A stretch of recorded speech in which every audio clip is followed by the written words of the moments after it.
Dissatisfied with the multitudinous deities who had taken over the newly created land of luxuriant rice fields, Amaterasu, the sun goddess, sent her grandson Ninigi down to rule over them. To establish his authority, she gave him the 3 sacred regalia: a bronze mirror, a sword, and a curved jewel.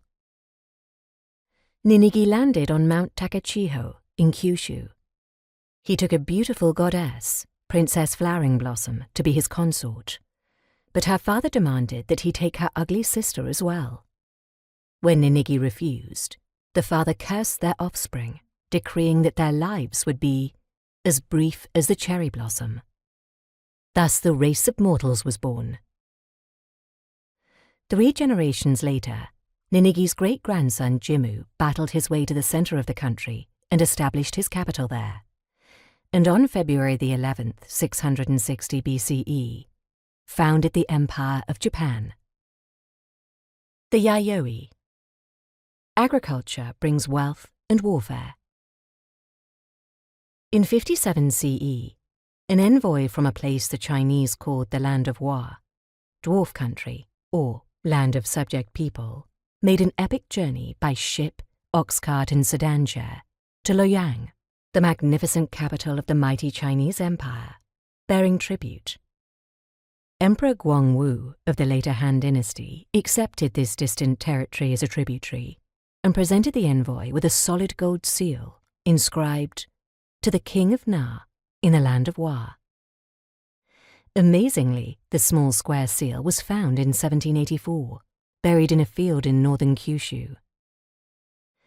The Chinese record of this visit is the first written reference to the land that would become Japan. It would be another 5 centuries before the Japanese adopted writing. While the Jomon carried on their hunter-gatherer lifestyle, on the Korean peninsula, farmers were scratching a living from the soil, growing rice in dry fields.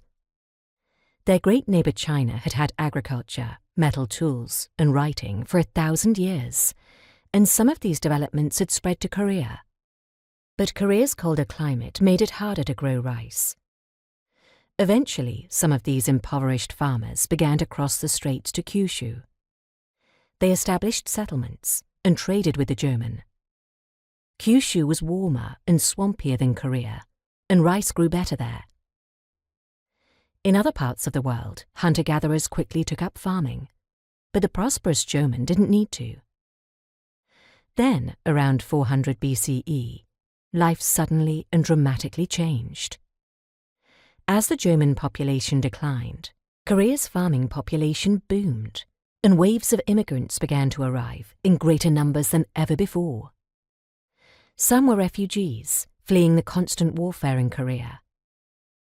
The newcomers were taller, more lightly built, and with slenderer faces than the Jomon.